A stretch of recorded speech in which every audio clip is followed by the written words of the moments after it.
Coming up on Getting Real to Heal with Dr. Grace. I'm crying. I'm not doing anything right. I'm terrible at work, terrible mother. I'm terrible at the housekeeping. And she's like, Sarah, tell me one thing you're doing well. And I was like, I can't think of one thing I'm doing well. Both girls came up. Isabel was 7 years old and said, Mom, when you talk to us like that, it sounds like you don't love us. Welcome to a place where we discover the freedom and healing found only in Jesus Christ. Through powerful stories, our guests tell how He turns pain into peace, rewrites lives, and restores the wholeness only He can give. This is Getting Real to Heal with Dr. Grace. Welcome to Getting Real to Heal with Dr. Grace. Thank you so much for joining me today for today's episode. The topic that we are going to talk about is called shame to significance. Many people walk in the shadow of shame, and so many times it begins in your childhood, just kind of the way you were raised. And shame can definitely shape you so negatively and give yourself just this distorted view of yourself. And a lot of times you just feel like you're striving, but you're never getting there. And so it just compounds the shame. And shame a lot of times does lead to codependent relationships. And so today we're going to be talking about that. And my special guest is Sarah Castleberry. And since 2023, she has been the training facilitator at Mercy Ships, which is an international organization that provides medical and dental care to third world countries on their Mercy Ships. And anyhow, welcome to the show, Sarah. Thank you, Grace. I appreciate it. Well, Sarah, tell us a little bit about your childhood and what that was all like. A little bit about my childhood, yes. So, you always start the conversation with, I grew up in a loving home and it was a Christian home and I knew I was loved and that's really true. And I just always had, they were loving, they were hardworking parents, very disciplined, and, so I never lacked for shelter or food or security. I had all those things going for me. But there's a lot you learn about attachment that you can realize later was kind of missing, which would be for me and just me personally. And I think it affects a lot based on just personalities of each child and how you receive it. But so I was a really sensitive child. So I think just not having a lot of affection. Not a lot of attention in a way. They were very busy with careers and things like that. And so then I just never had a real sense of being cherished or really special. Right. So I think that's a big thing that's stuck with me and is still probably something I'm still working on. Yeah. Of just, and that's probably some of the mistakes I've made in my life is trying to get those needs met in ways that weren't the Lord and just weren't by His plan. Right. So how many siblings do you have? I have one older sister. So she's 2 years older. Okay. And so both of your parents worked. And so your childhood sounds very similar to mine. Like obviously I'm Asian and my parents came from the, the Chinese culture where words of affirmation and physical touch was not displayed at home. But that was hard for me as a child growing up in the States of feeling like, wow, is there something, wrong with me? Or it was more performance based. Like Exactly. You do well in school, you get to this goal, et cetera. But yeah, so you had mentioned to me in conversation before that your childhood also was performance-based. Like your parents, they would applaud you if you did something well, if you made good grades, Right. but then they would still make you feel like there was more to achieve. Yeah, definitely. Definitely that sense of I had their approval, and felt my worth from doing well, getting good grades, earning approval. And so I describe it as kind of a double bind of shame. I don't know if it's too early to bring that up, but just this idea of a double message that you get that's called the double bind. And it's the message that says be better and the same message saying, but you can never be good enough. So you're getting both messages at the same time. So Right. you're caught in this trap of always striving to be better, but then really feeling and knowing, well, I can never really be good enough. Right. So there's just something in the criticism or the striving for Right. performance praise, or I'm not sure exactly how that message gets conveyed, but it does. Well, I think, as parents, raising our children, we probably had those expectations on our kids as well. And so, I mean, it is mindful to be aware of what you're saying to your children and if you're really affirming them and loving them for who they are versus what they do. Kind of thing. Yeah, definitely when I became a parent. And that's one thing that I did want to kind of preface with too, is just it's not at all to blame my parents. I feel the same way that you eventually, especially growing past that point of realizing I'm not trying to stay a victim. I'm just trying to stay, try and break free from things that might be holding me back or living the life of significance the Lord has. And so when you become a parent, you really realize how difficult it is as well. But some of the messages that I got, I did kind of take note of some of those, something that when I sit with it, I can remember maybe hearing like, why would you do that? Or how could you do that? Or, don't bother to do it now if you didn't do it already, or, because you've already messed up, or things like that. That kind of why question. Why would you? How could you? Right. Maybe kind of an adult assumption. It would be like expecting your children to be behaving in some way that makes more sense than just a child. Just like they're putting blame on you that you are the one at fault. Like, how could you do that? Yeah, even just in simple childish behavior, I would think sometimes too. That's just. I mean, I don't know why. How do I know, right? The Lord asks us of that when we do stupid things. Now, okay, you should have known better. Well, yeah, I do. I deserve that, Lord. But it is, and you're right. Like, I totally know that my parents love me, and they have expressed it in the ways that they know how to express it. And so, I too had to work through all of that as well. So it's definitely a lot to take on as a young teenage girl and a young adult and stuff. So, but you mentioned that y'all went to church and that you became a believer at a young age. Yeah. So we were at church. I make the Southern Baptist joke every time the doors are open, basically, just morning, all day, Sunday evening, Wednesday, orchestra throughout the week, just every time the doors are open. But it was good. I mean, it's a good foundation I look back on, obviously. So at 7 years old is when I wanted to be saved and be baptized, and definitely understood Christ for salvation at that time. And so firmly believe, even though come to later transformational places in my life, I do feel like that was, my salvation. At 7. Right. But even growing up in the church and hearing all these negative, things from your parents and criticisms and not feeling good enough,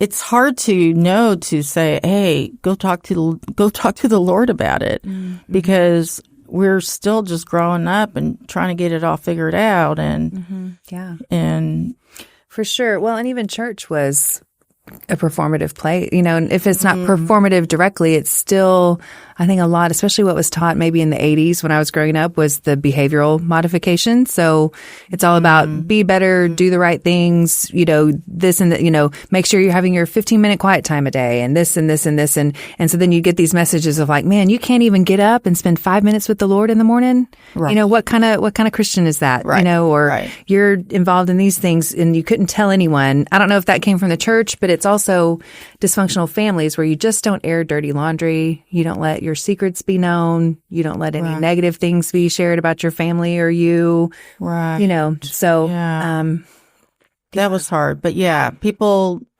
do have that.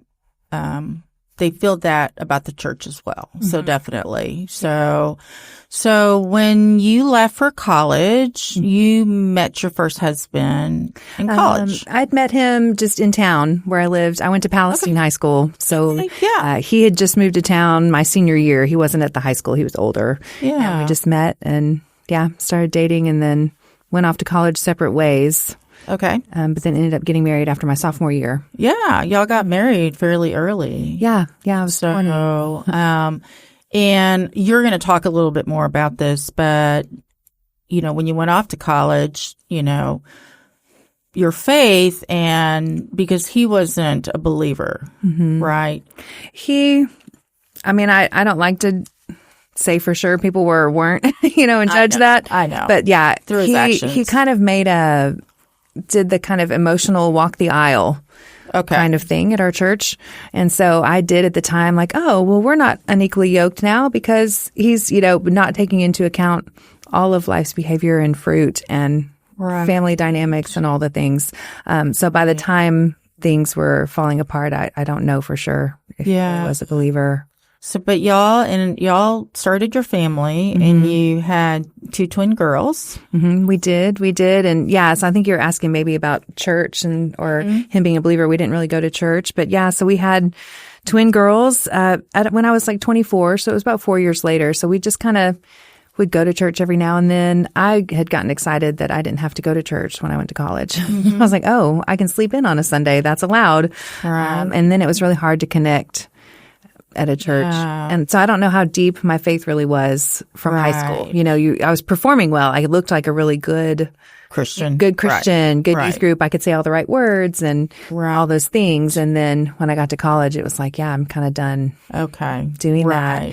And so we just kind of never really connected at a church. He didn't have any desire to. That had never been a part of his life growing up. So he had no even probably framework for what that should look like every Sunday or anything. And he was in law school, correct? Yeah. So once our girls were about 2 or 3 years old, he got into law school, and it's kind of a spur of the moment thing. He'd kind of floundered around maybe with ideas of what he might want to do. He had a biology degree. Right. And then went to law school. So for about 3 years, I was single mom of getting the kids to and from childcare, working full time, taking care of them while he went to law school. Right. Mm-hmm. So how long did that marriage last? We were together about 14 years. Okay. About 14 years. But in that marriage, you were beginning to find, is that when you first started noticing that your relationship with him was not what it needed to be?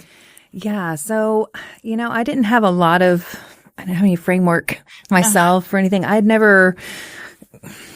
knew my parents' marriage and that they loved each other and stayed together. I didn't have any framework for going to counseling. I'd never met a person who'd ever been to counseling because no one just ever talked about it in the church. I think everybody was just always fine. Right. And so, but I just knew that something was missing in my life. And so it was really as I got healthier and started putting words to what was going on with me, finding my identity, and then realizing there's places that our relationship could improve, ways I need to hold him accountable, that it really kind of broke things up. So you ended up, in your marriage, you started seeking the Lord again. You started going to church on your own, taking your girls, and really diving deeper into Scripture and starting to really ask the Lord, and also asking your husband, hey, we need to have some things changed here. Yeah. And he didn't like that. Yeah, for sure. Yeah. So for me, it was where we just spent a lot of life in if onlys is what I would say. And I don't know if it's a product of shame or whatever it was, but just, once we graduate college, then we'll have it all together. Once we have a house and it has a yard for the girls, then we'll kind of really have it made. Once we have enough money, then things will be better.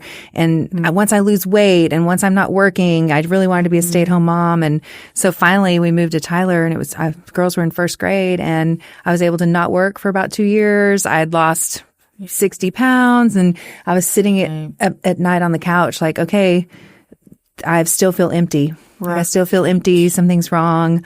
I started realizing that it was just so much isolation. I hadn't been in community with anyone in the body of Christ, and just had no idea really how to do anything but just feel empty. And so that drove me, because I wasn't working, I could go to a morning Bible study, and Breaking Free was that Bible study by Beth Moore. And I met a group of ladies that they were being very real. I'd never seen that in the church. I'd never seen people sharing their struggles, where they were vulnerable, and then also just had so much passion for seeking after Christ and trying to be more like him every day. And so I just really fell in love with Jesus for the first time, like a real person. Yeah. And then I just couldn't read enough of Scripture. That had been my prayer going into the study, was like, Lord, I'm not really interested in the Bible or the things of you.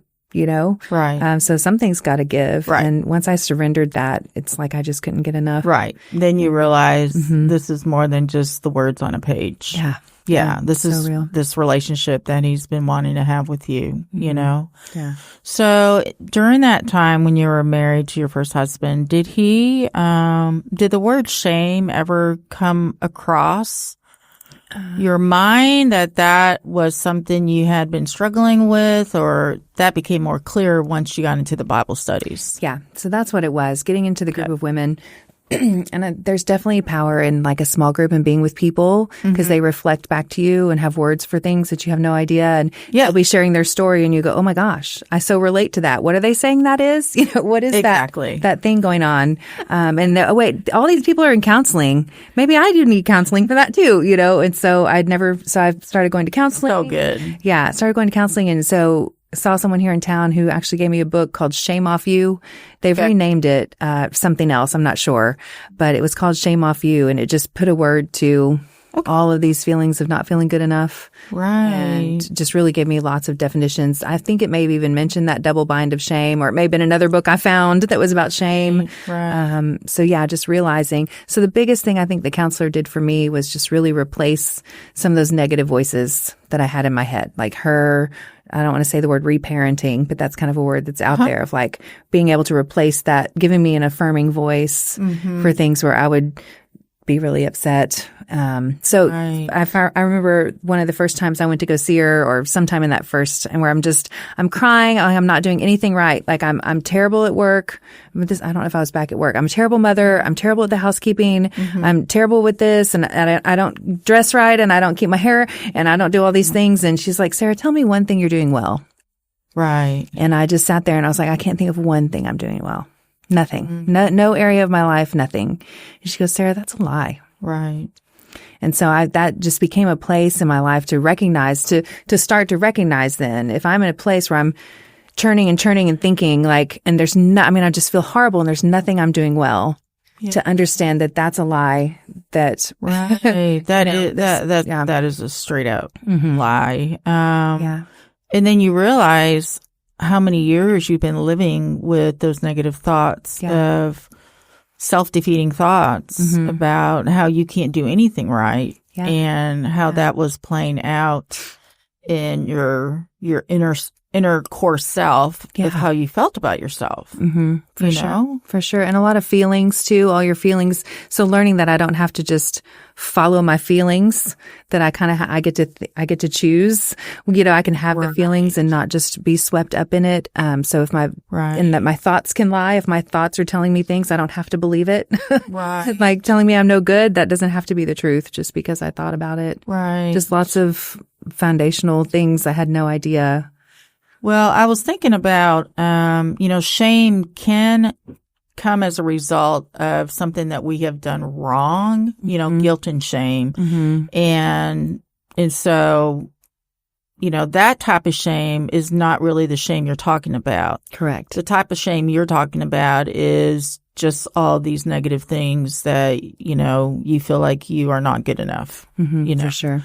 Yeah, there is a scripture verse. I'm not sure if I shared it with y'all. Go ahead. Before the podcast. And I don't know if I know it off the top of my head where the reference is, but it's Paul talking about the difference between worldly sorrow and godly sorrow. And he doesn't call it guilt and shame, but that's where I would divide out. There's worldly sorrow that drives us away from God, makes us feel ashamed, and we want to hide and we want to isolate. But then it's godly sorrow that is so gentle, that draws us to Him, and tells us and only affirms us with that positive voice, and it leads to conviction, and we say, "Oh my gosh, yes, I see what you say, God, and I want to do it differently." But it's the shame that there is good guilt, in that way. But then the shame is the negative worldly sorrow. And I don't know, this is something I learned in that Shame Off You book that I don't know if everybody knows, that Jesus was the lamb, of course, but did you know there was also a goat? There was a goat that was for the shame of the people. So when they would do their sacrifices, they would sacrifice one for all the sins of the people. And I guess that was done in the temple. And then the other one was a goat that was alive, and they would lay their hands on it and they would place all the shame of the people, the guilt and the shame on that goat, and let it out into the wilderness. Okay. And so Christ, when he came to die, he didn't just die for our sins. He died and took all of the guilt and shame that was supposed to go with it. Right. Okay. Yeah. I don't know if I remember. Yeah. That does sound familiar, though. Yeah. So once you started into this Bible study and you started putting a word to what you were struggling with, it was more effective for you once you got into scripture, understanding like, okay, Lord, all these lies that I've believed about myself. All right, well, let me go to your word. What do you say who I am? Yeah. And that's when you started realizing the truths of how God feels about you. Yeah. Yeah, absolutely. Yeah, definitely the word that I started to take on was the word daughter, and just recognizing as his child. And again, being a parent as well does help that sense of like how much I love my daughters, is how much the Lord loves me, and he's the perfect father. Yeah. The image of me is just a tiny infant baby. And there's nothing, if I were holding this infant baby, there's absolutely nothing they could give me. Right. Nothing they can do for me, nothing I want from them. They can't do anything wrong. And I'm just going to love them completely. Right. And that's how God sees me. Right. Yeah. And a big answer to all of this, the big word that the Lord keeps giving me is that he delights in me. So I'm his child, and, I'm his daughter, I'm his child. That is our identity. You know how many people's lives would be changed if they knew that early in their life? Yeah. Yeah. Oh my gosh. Life would be so much better. Yeah.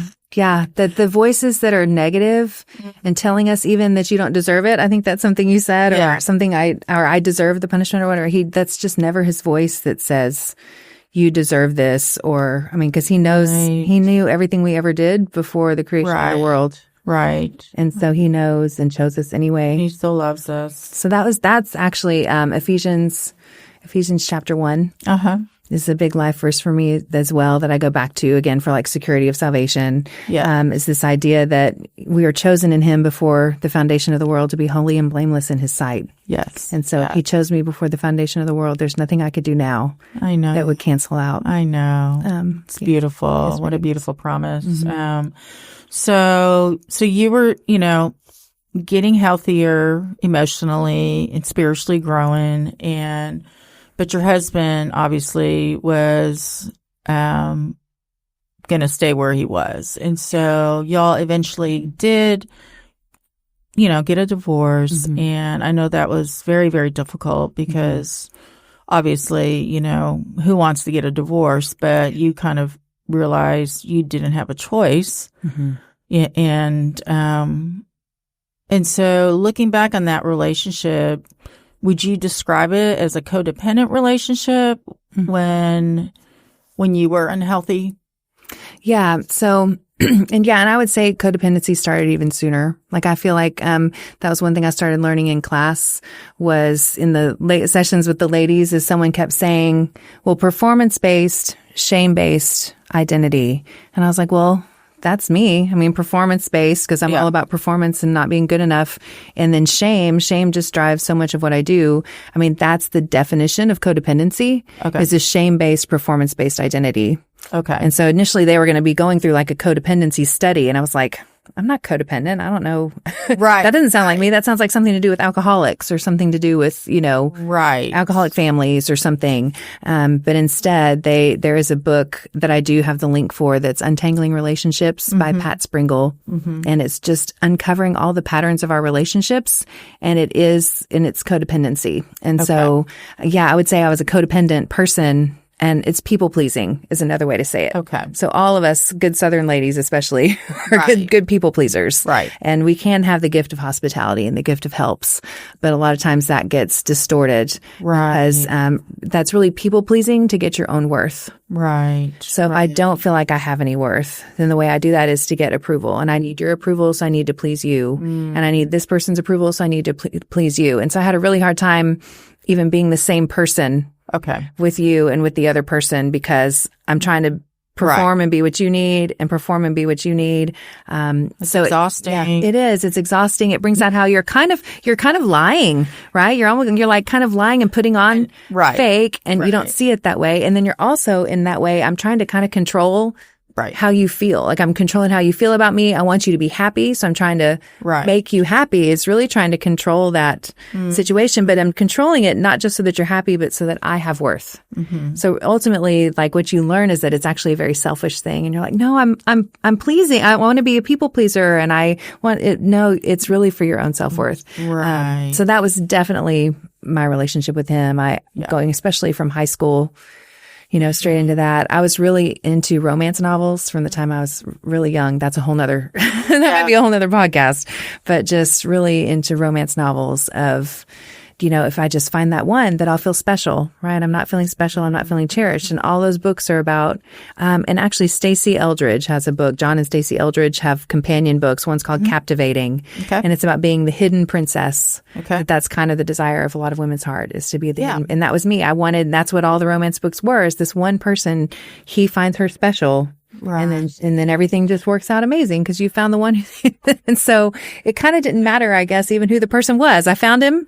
And so then marriage was kind of all I was looking for. And definitely codependent of over trying to please him. I'm sure he felt it as kind of controlling, that I'm trying to control things. And then I was still codependent with my parents, kind of this enmeshed, would often want to do things that would still please my parents, even if it caused conflict in the marriage. Right. So that's something I know he would have said that, you're doing what your mom wants over what I want, Do you feel like your girls, were they old enough to even know that any of this is happening, or? They wouldn't have known the ins and outs, but I will say, and that's something I'd written down. One of the main reasons I'm sitting there feeling empty and isolated. I know I need to go back to church. I know I want to do this Bible study, but I'm still not sure. And then I can't remember if it was at that point or if it was the counseling point that they said this to me, but I remember both girls came up, and Isabel was the one. She was 7 years old, and she looked at me and said, "Mom, when you talk to us like that, it sounds like you don't love us." So you were talking like your parents. So I guess I had a critical, probably snappy would be the main thing. Snappy, kind of impatient, controlling. Yeah. So I was doing the same patterns. And if you're not intentional, you will. You're just going to do the same things. And so I had written that same line to my mom in a letter when I was in 8th grade. I'd written a letter about how it didn't sound like she loved us. And so as soon as my daughter said that, I was like, okay, Lord, that was like out of her mouth to me. Yes. I do need to be in this study, and I do need to. I want to be different than what I've been doing. You don't want to raise your girls in the same environment that you were, because you knew where that left you. Yeah. And so they definitely would say they saw a difference and felt a difference. And even my husband would say he could tell that I was different, happier, whatever, the words would be. No, but y'all did end up getting divorced. We did. After 14 years. And that was, I'm sure major life change, and you did have to go back to work. I did have to go back to work. Fortunately, being an engineer, it was really just a gift of the Lord, because I had no idea what I wanted to do and just kind of chose that. And so it really helped me stay in the same house. My girls could stay in the same school. So it really protected their life a lot. Yeah. So my first husband too was very, I call it emotionally destructive, is kind of what started happening there. I started recognizing how much he lied and manipulated all the time. I was really naive. And then to find out he had been cheating. Unfaithful. And even had some drinking and drugs things going on that had just gotten worse. And I think as I got healthier and wasn't there in the same way that he was to, then it just kind of. And then you spiral. Actually finally saw what was going on. And his stress at work really was affecting it as well, to where he was trying to be an attorney on his own, and just really. Wow. I know. So you and the girls, were on your own, and then 2 years later, I think you got remarried. About 2 years later. And, but this time it was different, because you felt like this man loved the Lord, was going to be a great example to you and your girls, that this is how you care for your wife and this is how you, raise children. But yeah. So I was 35 and I'd been doing all those studies. I'm like, I'm healthy. I've got this. I'm healthy. I've got this. So I feel like I did rush it. I was impulsive about it.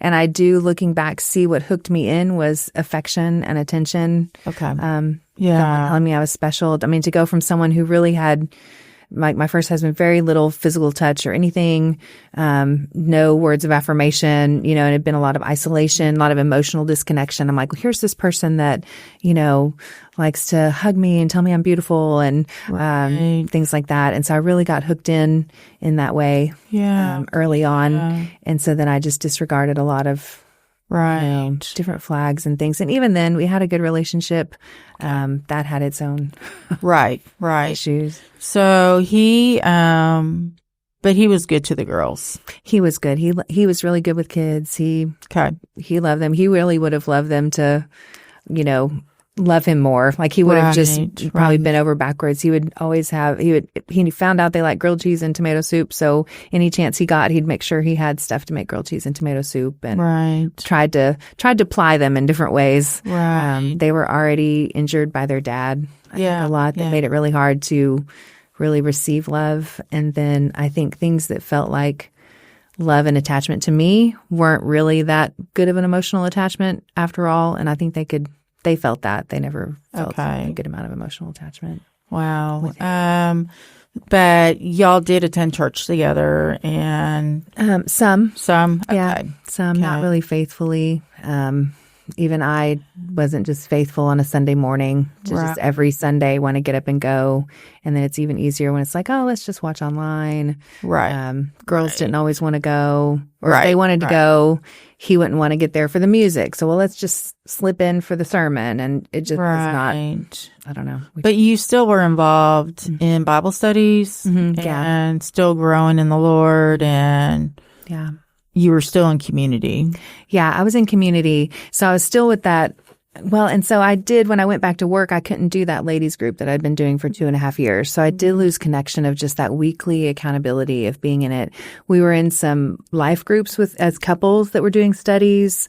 And I think I may have been in and out of a couple of women's studies, but not to the level of depth and sharing that I was. And I realized too that I had that community.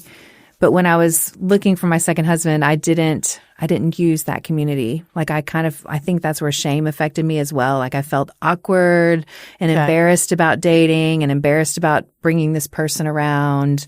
So I didn't ever just like, okay, you've got to meet the committee of women, my people. So I hadn't really built up just this really strong sense of these are the people that are going to help me in this. And I didn't reach out and ask anyone. I think I just had too much.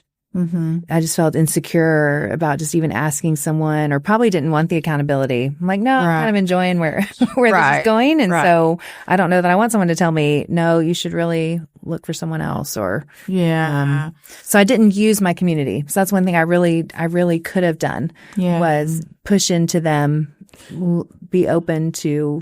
Well, I think you isolated yourself because, you have to be accountable to people. And it's easy to not be accountable when you're not around other people. Yeah. And shame over the first divorce, back in church, all of a sudden you show up at events and you're like the divorced woman. I feel so much less about it now. But it was a real eye-opener about judgment for me of what had gone through my mind before of people who are divorced. All the stories I had for why people get divorced or whatever. So just being able to just surrender, my own judgment that I'd had for other people. Oh, I know. I know. The person in that place.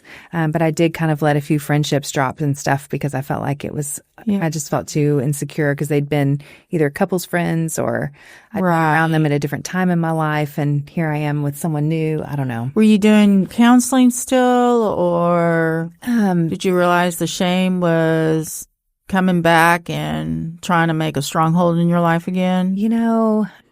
I think that's, that's probably just where I was slipping into a place of self-sufficiency again and just in my old patterns because I thought I was filling my need the way I should, versus again, recognizing, if I had submitted myself to, just really good godly behavior, and then also reaching out to friends and letting them have a voice in it. And I was just looking around online, searching online, talking to a number of people, and just I don't know, I just kind of got in this impulsive, let's just rush through this, Right. Kind of I don't want to do the years of. Yeah. I'm not ready for just years and take it really slow and have them all. Yeah. I didn't submit to that. Yeah. We definitely can be very stubborn, Sarah, and yeah, God eventually gets us because we just fall into the pit, and it's okay, Lord, I'm listening now. I do. That's a kind of a joke I make is I'd be nice if I could just stay as close to him as I need to be and not have to have my foundation completely blow up. Yeah. To run back to him again and be okay, I'm ready to be as close as I was. Right. Or closer. Actually, I don't think you really run back. I think you. And so your second marriage, the codependency and all that, I mean, you were definitely more aware of how not to be codependent, with your husband. But I know that after y'all divorced, that I'm sure the shame, just kind of naturally just tried to cloud your world again. Yeah. Yeah. So I tried really hard not to be codependent, and I think I knew some healthier ways of interacting that probably did help us. I mean, we made 10 years, and there were a lot of good times, a lot of things that were good. And so I would have kept going with it if some things hadn't come out. Right. That were going on. So I would have probably kept trying. Okay. But I had, I could get into times of isolation and just kind of avoiding and withdrawing from, because a lot of codependency, you just avoid conflict. Okay. And avoid, you don't want to bring up anything. You just I'll just stuff it down and go with it. And there were definitely places that I could have pushed into to improve a lot of things. There was hoarding going along with some other things that I'd like to think if things hadn't come out, that I think I could have eventually over time worked through, gotten brave enough and confident enough and worked in my community enough to, try to work through some of those things maybe. Yeah. But yeah. So then what this one did to me, there was a big betrayal in it. Okay. And so that really did just take the carpet under your rip feet. The carpet out from under me. Yeah. That it just really just blew up my whole secure footing of who I thought I was. Yeah. I've heard betrayal described that way by Jordan Peterson, of just you just lose all sense of self, all sense of competency. Anything I did think I was competent about, or thought I was healthy about, or thought I was just man, Lord, how did I end up in this place? And I had guilt still from my first marriage, and then also from this one, if I would have just done more. Okay. Again, so that's that shame. If I'd done enough, if I'd said it the right way, if I'd been kind enough or angry enough or brought enough resources, or, it's still that sense of did I just give up if there was more I could have done? Right. And I'm convinced there wasn't, with my head. Yeah. But that's where kind of the guilt and shame resonates. So you found yourself just drowning in the shame again. And so what happened then? I mean, I know that you were tired of feeling the way you were, and you thought you had it beat, toward the end of your first marriage. And now you're kind of stuck back then. So how did the Lord start putting all of these broken pieces together again, Sarah? Yeah, I mean, he did so much work during the time of separation and divorce of my first marriage, that study group that I was in for 2.5 years of just really uncovering and giving words to it all for me. Yeah. So that really was the piecing it together. And so I think what happened was just not continuing on in just abiding in him and his, the security of the Lord and really finding that place of feeling special and the affection from the Lord. Like finding that like turning that over to him and trusting him with that. And so that's even something, I was in a prayer session today with Mercy Ships, like we do a silent retreat. And that's what came to mind even today as I was praying over this and what to say of, just so often we just don't trust the Lord, I think, with some of our deeper desires. I know. And so, so I think I'd gotten to that place. And so now, the things I think God is just kind of refining even more. When things all blew up with my second marriage, I didn't know, I had no idea what to do. Like it was so devastating and shocking that I was just on the floor and just said, all I could say was, Lord, help. Yeah. Like, Lord, help. I have no idea what to do. Right. And so what he told me was get healthy and seek his face. Okay. So I let a lot of things go, like my weight and working out but that affects your sense of self. It's not just about your weight. It's about not feeling like a very disciplined person. Like I have a hard time. I'll start plenty of things for a week or two. Yeah. Of all kinds of things. I'm going to read this book. I'm going to get into this new program. I'm going to get into this new fun thing. And it lasts like 2 weeks. And so just really, but then I would beat myself up a lot and stay in a place of, and I've noticed with myself too, and I'm still trying to sort that out of, I tend to I'm so good at blocking it out, which I think we get so good at just kind of blocking out that negative voice that I think that's sometimes why we block out God is because we think that if I open up and acknowledge this, that God has shame and punishment for me, right? And so we just, I know if I address it, I'm going to have to get on my knees and really confess, and then it's going to be this hard thing. And so I don't know, it's just so easy to compartmentalize and just push him further. Well, you're basically, there's so many distractions in this world. And when we are sick and tired, we usually would run to those distractions. Mm-hmm. Exactly. And it self-medicates us for the time being, for sure. But it definitely doesn't leave you at a better place. Yeah. And so, in fact, it probably leads you're worse off because of, whatever behavior it is to numb the pain kind of thing. And so, that's true. But I know that God, he has been walking you through this, Sarah, for the last, year and a half now. Yeah. 2 years. 2.5. Yeah. And how you had to dive back into the Word of God and to remember all of these things that he had told you. Yeah. That you had believed at one point, but then you didn't embrace as much anymore. Yeah. But now you're like, I am so sorry, Lord. Yeah. I have totally, ignored you. Yeah. I've ignored what you say about who I am. And, come help me. Yeah. Help me with this, replace those lies with your truth. Mm-hmm. Yeah. And so what are some tangible ways, Sarah, that he did that for you? He did that for me. Yeah, that's a big thing. Starting back when I was in those groups, counseling was a big part of it. So having the voice of the counselor be that very positive voice, replacing those affirmations, being in community with women, and especially, spiritual mentor type people who feel very seen. So again, feeling very seen, to the point that they could just know me and I knew I wasn't being condemned. Right. Like people who just had zero judgment or condemnation for any mistakes I'd made. So really through people was very real. Right. And then also just learning, there's some different types, just learning in prayer to bring the lies to the Lord. Just bring a lie that I'm believing. Oftentimes it's with a memory, from when I was a kid where something happened. And don't you hate that? Yeah.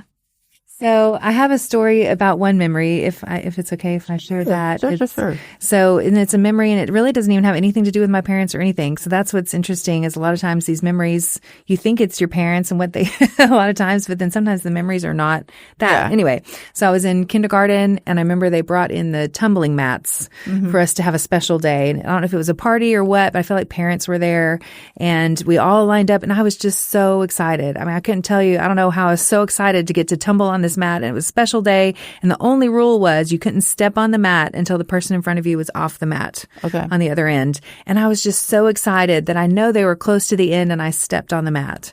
And I felt like everyone in the room said, no, no, no. And probably they didn't. Probably not every parent yelled at me. But as a kid, that's what, and I'm a rule follower. Like I was not going to break the rules intentionally. And I just bawled and bawled over that, like in the room crying of just everyone yelling at me and saying no. So it just hit whatever that shame place.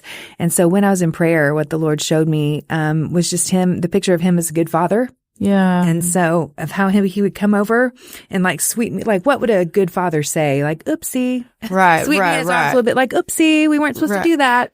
Because it's just, all I did was, oops, I stepped on the mat. That's all. Right. Exactly. It's not a big deal. It's not like life-changing thing that went wrong. And so it's like, oopsie. Oh, and then you'd be like, maybe stomp on it too. Like, look, we can step. It's okay. But we were supposed to wait. And then just him drawing me into his lap, like wanting to play with me and delighting in me. Right. And so that's where he delights in me. That's sweet. And that's a verse in Zephaniah where he rejoices over us with singing and he delights in us. And so, of course, if you're going to pray and feel like it's something you're seeing from the Lord, backing it up with scripture. Oh, yeah. It's all, making sure it's affirmed in scripture. But that's where I've just kind of taken on that. He delights in me. And anytime I think, Jesus, if he was there with you as a kid in our, in kindergarten class, that I don't think he would have been yelling at you, screaming no. Right. Yeah. And so, but that's good for you to remember. But yeah, there are a lot of things that can trigger us into maybe a dysfunctional pattern, and I think it's a blessing when the Lord shows you those things, then he can replace those memories with the truth.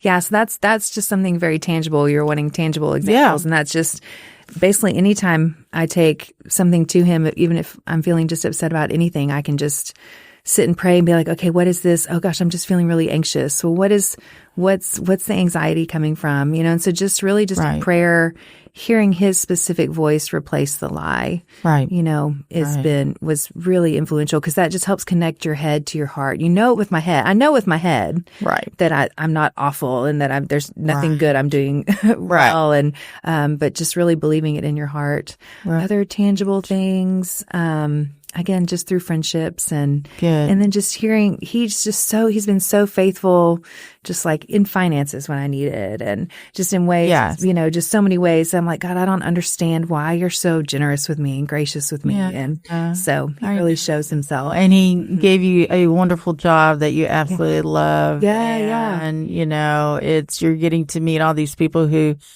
just love Jesus and who, want to go out on these ships and serve him. Yeah. And so I've heard about the Mercy ships. I think you told me they are a lot better than what they used to be, but it's maybe still hard work. It's a really nice ship that you're on. It's not a cruise ship, but it's first world when you're on it at least. So that's good. Yes. But definitely seeing his faithfulness through their stories, like all the stories of the people that come to be missionaries on the ship.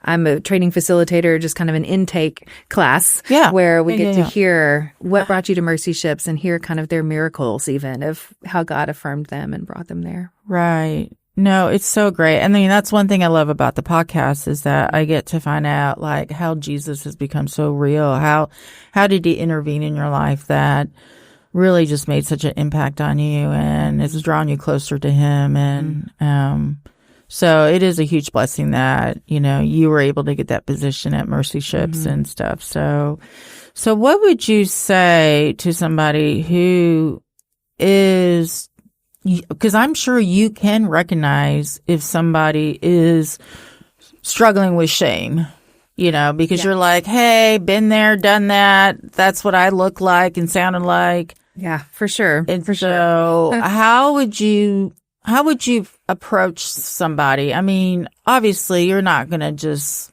blurt it out and just tell them you need help. Right. Kind of thing. Right. But how would you, approach somebody who was struggling with shame? Yeah. I mean, I've heard people even recently, you'll hear it, I hear it the most, and I think that's what still stands out to me is just not enough. Like I can't do it well enough. I should is a big word when people are saying I should do this, I should do that. Okay. That's a shame kind of placing word on ourselves. Okay. But if someone's just saying, man, I just don't feel like I can do it good enough or well enough. And I'll even say, yeah, I've really felt that way a lot too. And just figure out that, it's kind of shame telling me I can't, or there's things from the counselor that I would say to myself is, I'm doing the best I can and that's okay. Right. Just kind of giving some words to replace this sense of like, I messed up again. Yeah. And I made a mistake. Like, oops, I made a mistake. Right. Instead of, man, I'm just horrible. I'm so stupid. I can't believe. An example of that would be like a friend who locked their keys in the car. They come in, they've locked their keys in their car and they're just like, oh my gosh, I'm so stupid. How could I possibly? And I would never talk to, if it were you and you locked your keys in your car, I would say, Grace, you're so stupid. So I can't even say it to you playing. So why would you say it to yourself? You know what I mean? Like you would never say it to me. And so, but we say those kinds of things to ourselves. That's a shaming voice that, unfortunately, there are people who do say that to others, probably so. But for the average, person that has a conscience is not going to say that. But we say it to ourselves and we kind of believe it. So I think I try to be aware, especially, when I have the opportunities. Mercy Ships has been great for that, to just be small groups of ladies or one-on-one. I like to just get to deep conversation quickly. So I have to be really patient, but just try to sprinkle in those thoughts of like, you're doing the best you can. You're doing great. Right. God or even we'll bring up, what God's told me when I feel that way is just how he delights in me. Right. And that, God doesn't put that expectation. Right. Things like that. I do try to, not to drag it into a whole conversation, just kind of space it. Well, I know that, some of the things that you've written, you had talked about, having expectations of others, but honestly, that leads to nowhere good. Nothing good comes out of that. And so you framed it more as your wishes and your hopes that you have for somebody. And that how that's more, I guess, less demanding on that person. It's more respectful of that person. Regardless if they do it or not. Kind of thing. So I kind of tied that word together with disappointment because it was so big for me. I think just truly in the codependent, I'm a pleaser. Like the idea of someone being upset with me or feeling like I've disappointed someone would just crush me if I felt like they were disappointed in me. And so it wouldn't matter if it was a friend or whoever, and I could just bawl and get into this whole, you're so awful over just disappointing someone. And so then figuring out and then I've heard people say to their kids, I'm really disappointed in you.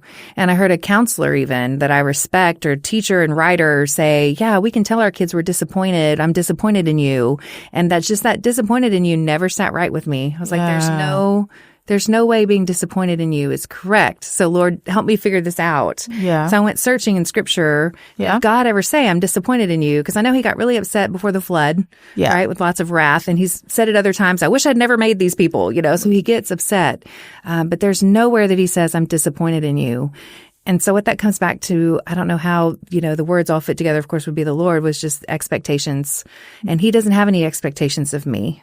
So usually when someone's disappointed me, they've disappointed my expectations of what they would do.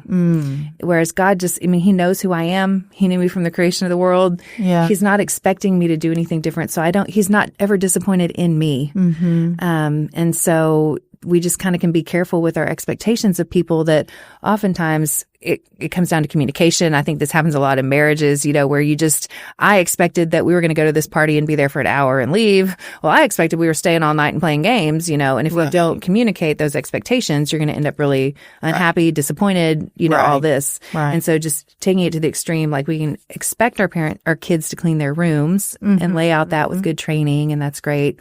But you could be disappointed. You disappointed what I wanted for you, my dreams for you, what I wished for you. do, it does just free them up that it's not a shaming, disappointing in you as a person. I'm disappointed this didn't get done. Right. And I can be sad. But again, it goes back to that worldly sorrow and godly sorrow. If I'm approaching someone, I wouldn't want them to feel the sorrow where they isolate, feel shamed and guilty and want to hide. I would want it to be the kind of sorrow that, you know, they feel some healthy conviction about it and it draws them to me in relationship. Right.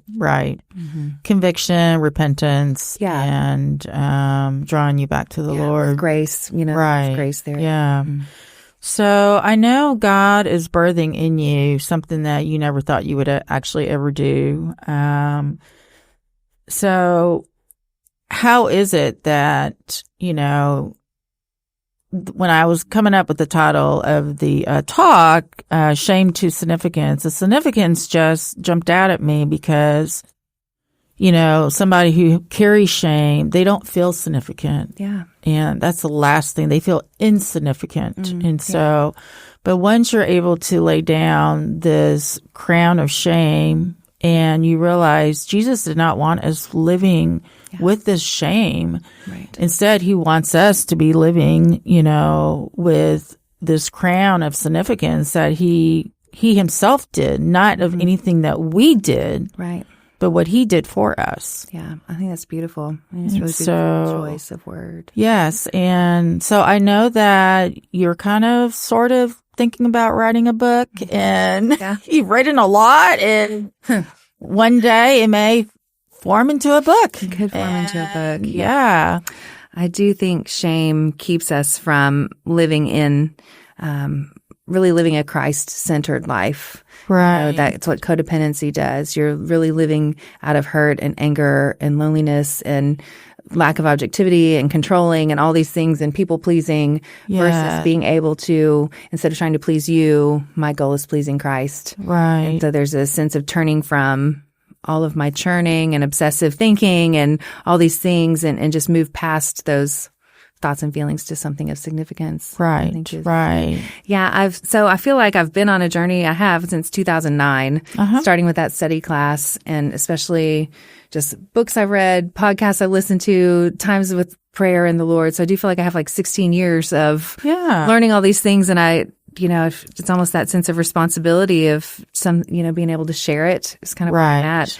And I do go back and forth with, do I have anything new to say? This has all been said by other people. So I put together an outline of just all these things, and I might just try walking through, writing it out and see. Well, I know. I mean, there's nothing new under the sun. Right.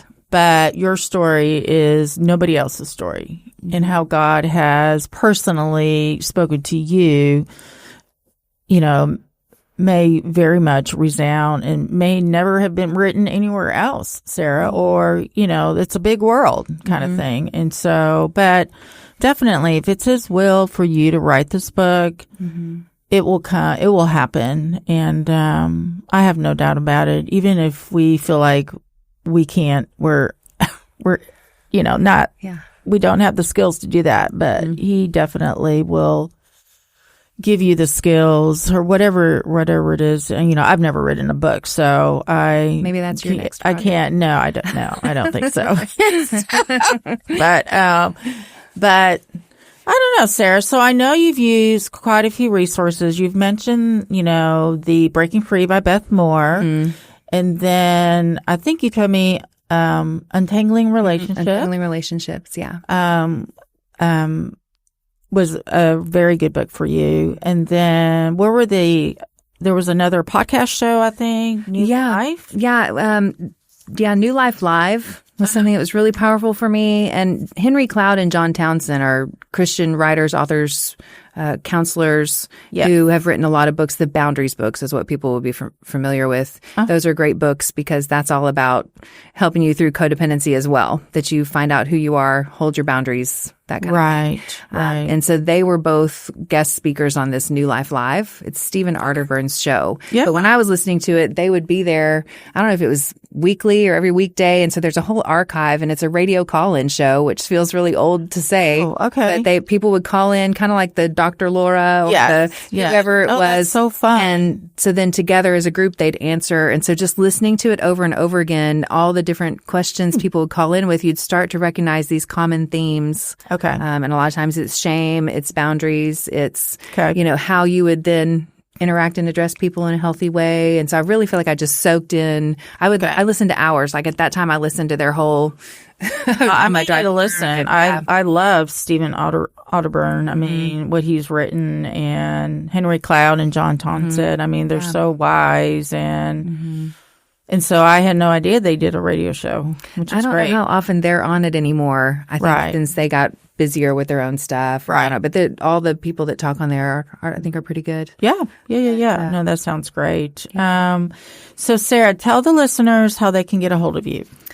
Mainly just, I have my phone number and email. I did recently start an Instagram, on LinkedIn, things like that. I do a little bit of career consulting on the side. It's an aptitude test. Okay. Finding out your strengths, specifically helping high school students, I think is my main passion because I didn't know what I wanted to do. And so if there'd been a little test like this that helped me objectively figure out what are my strengths versus interests or something. And so people take that test and so you're actually doing that on the side. Yeah, it's kind of just my side gig I'm going, but you can reach out to me on Facebook or Instagram and we'll put her your email on our show notes, and then you can find her on all social media platforms. And so anyhow, Sarah, I think you definitely have open this, this topic of shame and what that feels like to be living with shame and how much it can overtake your life. And, the littlest thing can just make your whole day go bad. Yeah. And so, but the fact that how God has been walking you out of that valley of shame and really understanding the truth of you are his daughter, you are his princess, you can't do anything wrong that's going to make him love you less. Right. Is so reassuring. And I think we have to be aware when we start having those self-incriminating comments again that probably are natural, but we have to face them on and just say, I'm not going to believe in that lie anymore. Yeah. And you tell Satan just to get out of here, and he will. Yeah. So, with the word of God. Yeah, I think that's right. I think that the thoughts may never go away. You kind of look for this magic switch. If I just prayed enough, I could get rid of this shame. If these feelings and thoughts would stop coming up. And I don't know that that's true. I think it is. That's just our fallen flesh and humanity in the world. And so, definitely knowing how to combat the lies with truth and find a friend to talk to if you need affirmation. And well, I know there was a verse that it's taking every single thought and making it captive and obedient to Christ. Yeah. And it's so important that our thoughts are taken captive and that they are obedient to Christ, because only there are you going to have fruit that's going to come out from whatever it is you're struggling with. Yeah. And so, but I think so many people do struggle with this, and that there is help out there, and that you don't isolate, that you get into good Christian counselor, get into a Bible study group, accountability, walk with other people who've walked this path, who are now further down the road, who can say, Sarah, you don't have to live your life like this anymore. And so, since I've met you, I don't see that old girl of shame. I see a girl who is living in the freedom and really embracing the abundance of what God has been wanting to give you, and that you are worthy to have these good gifts from him. Thank you. So, but thank you so much for being on the show, Sarah. It was very special to me. So, me too. Thank you. It means a lot. Well, that wraps up today's Getting Real to Heal with Dr. Grace. And if you liked what you heard today, please leave us a comment, and please share it with your friends and family, this episode and the other podcast episodes that we've had. And I would love to know also if there's a topic that you would like for me to talk about. So I definitely want to hear from the listeners. But thank you so much for joining us, and I will see you the next time. Bye now. This podcast is made possible in part by Express Employment Professionals, the leading staffing agency in East Texas, helping thousands of businesses find the right employees. If you're looking for a job, visit expresspros.com to learn more. If you enjoyed this podcast, visit deepintheheartministries.com/podcast, where you can find all previous episodes, subscribe to our channel, or leave a suggestion for future topics. You can also email Grace at drgraceenglish.com. Thanks for listening, and we'll see you next time.